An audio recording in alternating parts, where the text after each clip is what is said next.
Students, we are back with the second edition of the topic, training and development, staff training and development.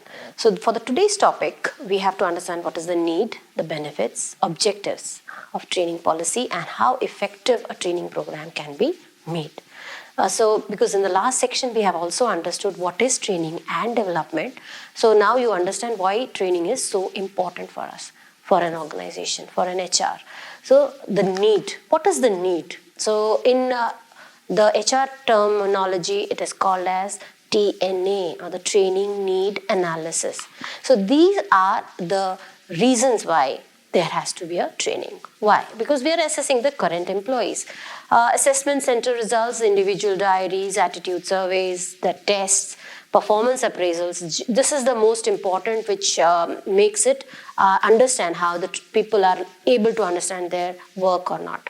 Then job-related performance data, how effectively, efficiently the people are doing their job.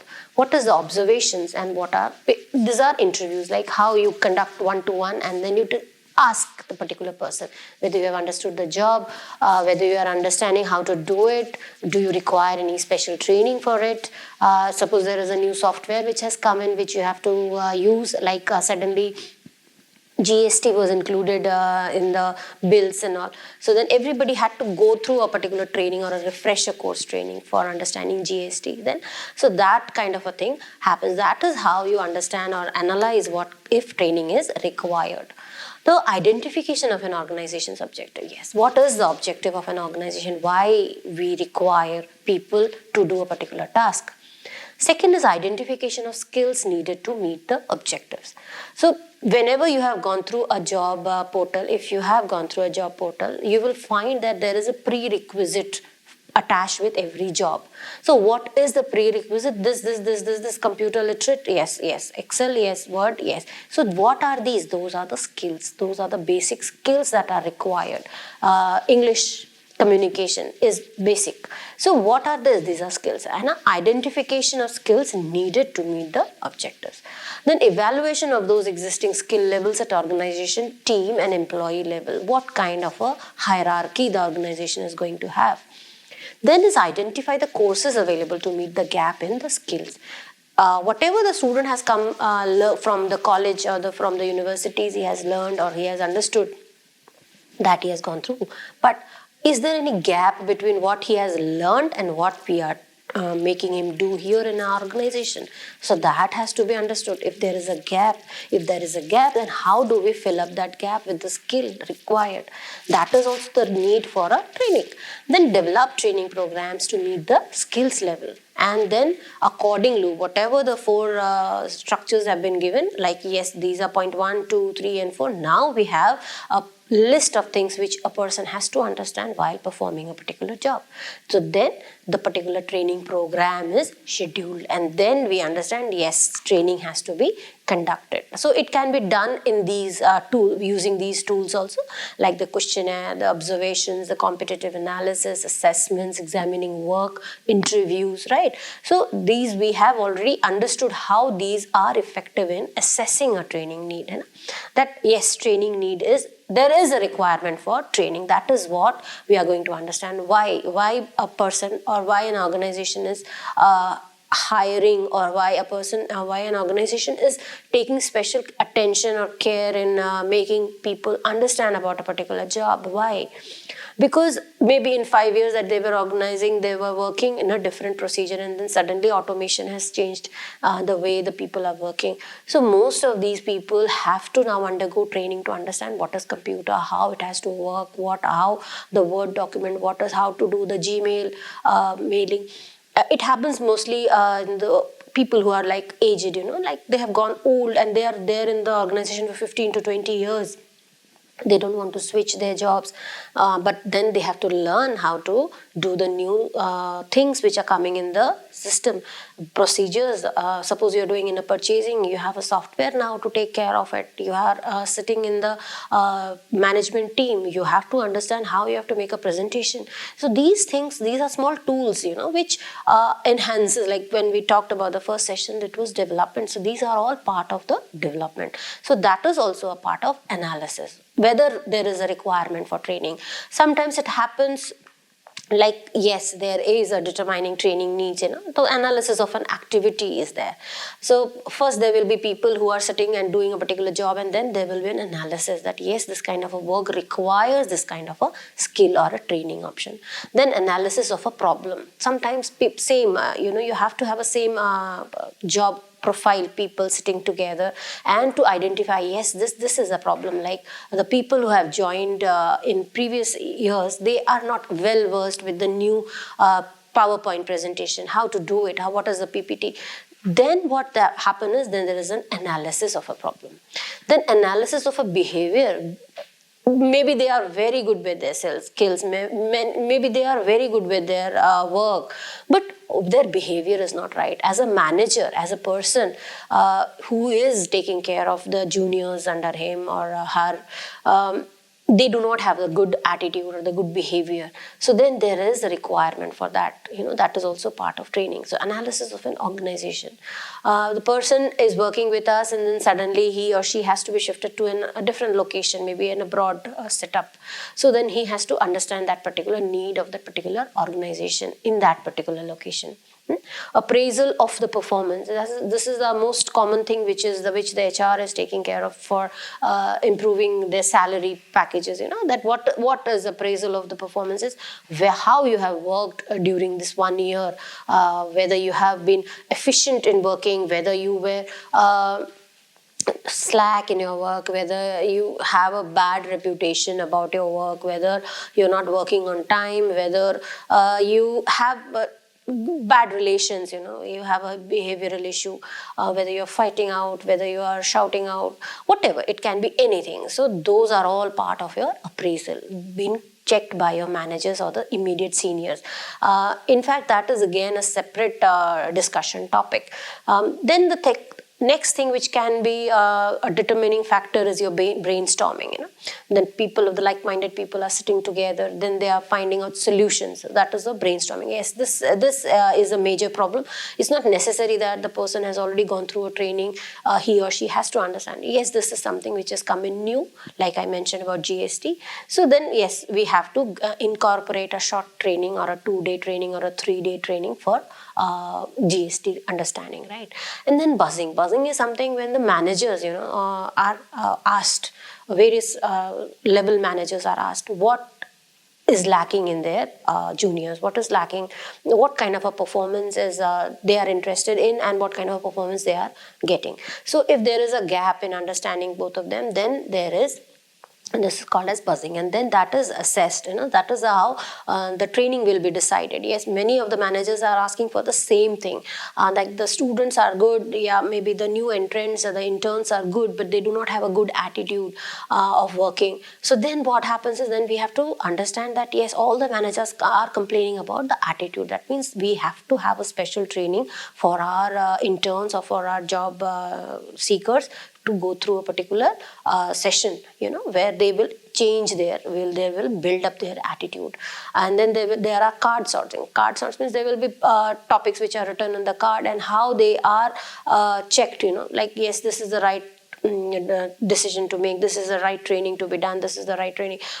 It happens after 1 year or 2 years, you after working in a particular position, you think that yes, I am not improving myself. Then there is that kind of option. Yes, I need a training for 2 days, or I need a training for 5 days. I need to understand how international issues have changed, if it is affecting my organization.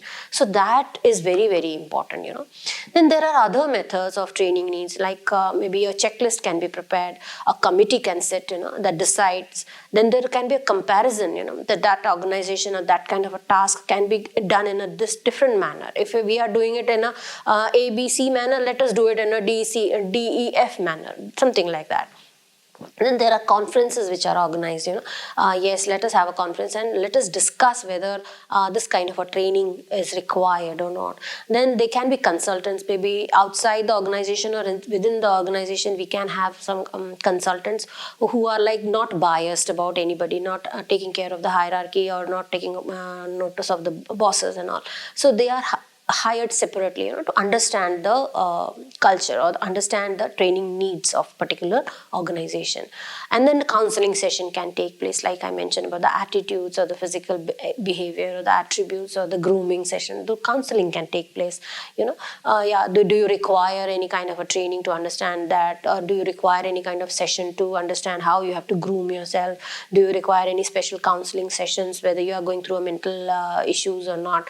Like during Corona, a lot of people have gone through a lot of mental traumas and things are happening. So maybe that will affect their work, that will affect their procedure in the work process in the company, because they've been all sitting at home and then doing job, and then suddenly all the lockdowns has opened up, people are going back again. So now they are back in the same mode, the previous one, slack one. So then counseling has to be taken, because there is no require for training, because they're already doing their job. But then that behavioral change has happened, then in basket, there can be some, there's a basket where some chits are put in the basket, and then they're taking care of, okay, fine, let us start with this kind of a training today. Whichever is the maximum basket pickup topic which is there. Then incident pattern, some things are happening on a particular repeated manner. So that means there is something which is required, like there's a staircase, and almost every time there is somebody falling down from that particular stair, slipping out. So then every person cannot have a problem. Maybe sometimes the glasses are not working, the specs are not working, or there's a low lighting in that particular area, or there is no handrail in that particular area. So what is that incident, why every time it is happening? So then there is an incident pattern which has to be rectified. So this can be done for a behavioral workshop. Then informal talks. So what is informal talks? Informal talks is when there is no hierarchy maintained and you are talking in a normal way, right? Yes, there is no understanding that this is my boss who is telling me, this is not my boss who is talking to me. So that is informal talk. Like he or she is comfortable in explaining to you what is the required, what is the need for. Then personal interviews can take place, personal, yes ma'am, you have not been performing a particular task properly. What is an issue? Do you want us to have a change in your shift or whatever? Do you have a personal issue? That kind of an interview can also take place. Then observations. There can be managers or there can be people who are observing on a particular level. Yes, this kind of thing requires a particular training. And then the problem clinic. Clinic is a place where people are getting treated. So then problem. Then the research. If you require a particular topic which needs research, then you go for a research. And then you decide like, yes, we have understood the issues, now we can train our people. Role playing is a very important part of the determining training needs also, right? So role playing makes it easier for us to understand that this is what is, there is a gap. That gap can be understood. And then the self-analysis, how anytime as a person you have understood yourself that yes, this is where I'm lacking. So then you can always inform your senior or your HR person that this is maybe the ordering sheet which is there in the system, I'm not able to understand it properly, how to order, what is the type of procedure that I have to follow. Maybe I can go through a personal one with my boss and understand it properly. That is self-analysis. Then is simulation, whether what kind of a thing you have to change, that is simulation, And then the skill inventory, whether you are improving your skill every time or not, how many years you have put in to understand that particular skill, how easy or convenient you are doing it that way. Then slip writing, whatever your issues, you don't want to highlight your name or something, then you put it on a slip and you forward it. And then studies, how you study yourself, whether you can change yourself or not through the studies. And then the surveys, within the organization there can be surveys, like blank questionnaires which can be sent, like questionnaires and surveys can be done. It can be 1-to-1 also, or it can be in bulk also. Test can be conducted, a task force can be decided, a workshop can be conducted. So a training policy should be able to provide answers to the following questions. What are these questions? So what do you want and hope to accomplish through training? Who is responsible for the training function? Should the training be formal, or what are the training priorities? What type of training is needed? When and where should training be given? Should training be continuous or casual? How much should the employees be paid during training? Which outside agencies should be associated with training? How should training be related to labor policy or customer care? So these are some of the important points that we have already understood during the needs analysis. So now these policies have to be put into process. So a successful training program should be based on the following principles. The objectives and the scope of a training plan should be well designed before it is starting. The techniques and the processes of a training program should be related directly. To be effective, the most up to the tested principles and the learnings. Training should be conducted in actual job environment to the best of possible extent. So this is basically a cycle, that how. First, what we did was we conducted a training need analysis. Then we have identified the learning objectives. What is the thing that has to be changed? What is the thing that has to be learned? Then we design a training course. Then we conduct the training, and then we evaluate the training. So this is basically the training process, how we give an add-on to the person. So generally the methods of training are divided into two. One is the on-the-job training and one is off-the-job training, right? So when it is on-the-job training, we have like hands-on, right? And when it's off-the-job, we are having different kinds. Like suppose there is an FDP, which is kind of like faculty development program is happening through online program, and you have enrolled in it. So that is off the job.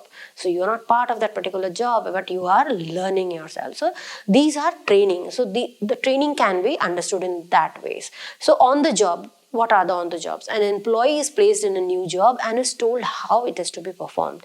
It aims at developing skills and habits consistent with existing practices of an organization, and by orienting him or her to immediate problems. Coaching and instructing is done by skilled workers, by supervisors, or by special training instructors. A variety of training aids and techniques are used, such as procedure charts, lecture manuals, sample problems, demonstrations, oral and written explanations, tape recorders, etc. Now, what is a demonstration? Like there is a proper training, something which is happening in front of you. So here the trainer describes and demonstrates how to do a certain work. The trainer performs the activity himself or herself and going through a step-by-step explanation of why, how, what he or she is doing. Then demonstrations are often used in combination with lecture, picture, text material, discussion, etc. So the emphasis under this method is to know how. The principle and the theory of a job must be taught by some other method. Sometimes it happens that you have to understand different method also, like an apprenticeship. It is one of the most commonly used method of training in hospitality industry. A major part of training time is spent on the on-the-job productive work. Each apprentice is given a program of assignments according to a predetermined schedule, which provides for efficient training in trade skills. This method is appropriate for training in trades and technical areas, especially when the proficiency in a job is the result of a relatively long training or apprenticeship period. So during apprenticeship, what happens is you are doing hands-on. If you're doing a store option, you are doing labeling, you are doing understanding, you are doing the cutting, you are, like I mentioned, in the front office. If you are standing at the front desk and you have to understand how it works, then you have to stand there and you have to take action, right? Then off the job or a classroom method. Because on the job or off the job, you have to have some things which are both of them have to correlate. You cannot just have off the job or you cannot have just on the job. So an apprentice who is doing a training, apprenticeship training, has to also go through a classroom teaching session also, so that he understood the theory part also. So in off the job or a classroom method, the location of this training may be a company, classroom, or an outside place owned by the organization, an educational institution or association which is not a part of the company. Generally, it happens. Vestibule training or a training center training. Suppose you are particularly like I mentioned apprentice, that person is learning the skills, the theory part in a hotel itself. So there is a training room where the classes are conducted. So theory training is given in the classroom and the practical is part of the work. So second is the simulation, It is an extension of a vestibular training. The training works in closely duplicated real job conditions. This is essential in cases in which actual practice is expensive, might result in serious injury and a costly error. So generally when you have you like mentioned in aeronautical industry, you cannot give a plane to somebody to fly in the first times, right? So there are simulations, like you will feel like that you're sitting in a plane and you are flying it with everything like a cockpit and everything in front of you, which to on for lifting up or for coming down, how to put down the wheels, everything. That is a simulation, like you have a feel of it. Yes, this is how it will be in the original one. Then another method is your lecture method. Generally, that is how we are delivering the concepts, the attitudes, the theories, the problem solving, right? Everything is discussed in the lectures. And lectures sometimes become interesting if it is a role-playing option, right? Role-playing is used quite often in the lectures where training act out a specific role to a customer or that of the salesperson, right? So generally we understand how that person is going to behave. So it is basically a hypothetical situation where you have to take care of it. Then the another method is the conference and the seminars. When like-minded people are discussing on a particular single topic, that this is how a conference has to be. This is a particular topic where we are together in understanding how. So conference may include the buzz sessions, which divide conference into small groups of 4 or 5 for intensive discussions. So these small groups report back to the whole group with their conclusion or questions. So this method is ideally suited for analyzing problems and issues and examining them from different viewpoints, because there are different people who are attending a conference. And then the seminar is a group through discussion of a paper on a selected subject. The paper is written by one or more trainees. So discussion may be on a statement made by a person in charge of the seminar or on a document prepared by the expert. So that is basically technical, very technical, that yes, this is how it has to be done. Then the case discussion. So this becomes very interesting when you are talking about classroom training methods. So there is a particular case which has been given to the group of students sitting in front of you. Suppose you are a salesperson. You are going to sell a ballpoint pen. So how you are going to sell? What is the point? Number 1, 2, 3, 4. How you will talk about it? That you have to maximum sell that pen. Suppose it's a 5 rupee pen, but as a salesperson, how you can earn more and more from that particular sale of one pen. So that is a learning technique. That is how you understand, that is a case discussion. Yes, then there is another way of putting it across, is that a particular, like you take real examples of real examples. For example, in a hotel, there was a guest of 500 people, 500 guests had joined in, and then suddenly some of the food items which were there supposed to be on the menu, they were over, like they were consumed. How do you handle that kind of a situation? What will you do? What will you tell to the customer? This is what has happened. So that tends to develop your brains, that yes, in this kind of a situation, we can do this. In this kind of a situation, it can be taken care of. So that is open-minded. So you do not have to be very textbook related. Nay, if this is what is happening, then I have to do it like this. No. So you can change according to your own choice, you can say, and the customer in front of you. So how that person is in front of you, because every person is different. So in case you are dealing with people, it becomes very important how you talk with that other person, because that other person might be different from what is mentioned in books, right? So incidentally, it enables trainees to become increasingly aware of the obscurities, the contradictions and uncertainties encountered in a business. So this method is extensively used in professional schools of law and management and in supervisory and executive programs in the industry. Then is your role playing. So role playing was a part of the in-room lectures also, and this method is also called the role reversal or the socio-drama. Like you work as a particular manager, and you inform and you how you give that work or how you rehearse for that particular role. It's a drama sort of a thing. Role playing is basically a drama. Suppose you are standing at that particular counter and you have to handle a guest who has lost his flight because of your information. Then how do you handle it? So that is a hypothetical situation, but how do you handle it? That is called role playing, you know. So that is basically the role playing. Primary involves that employee relationship, hiring, firing, and discussing basically grievances, problems, conducting a post appraisal interview, disciplining subordinate or a salesperson, making a presentation to a customer. That is how it is generally done. Then the programmed instruction. This involves two essential elements: a step-by-step series of bits of knowledge, each building upon what has gone before, and a mechanism for presenting the series and checking on the trainee knowledge. Questions are asked in a proper sequence and indications given promptly as to whether the answers are correct. This program may be carried out with a book, a manual, or a teaching machine. It is primarily used for teaching factual knowledge such as the mathematics and physics, because it's scheduled. You cannot change the formula, because the formula is decided that yes, in physics, the mass, the force, the vector quantity, the scalar quantity, you cannot change it. So that you have to be fixed. Like this is the formula for calculating of mass. That is a formula for calculating force. So that is fixed. So that kind of program instruction, that is step by step taken care of.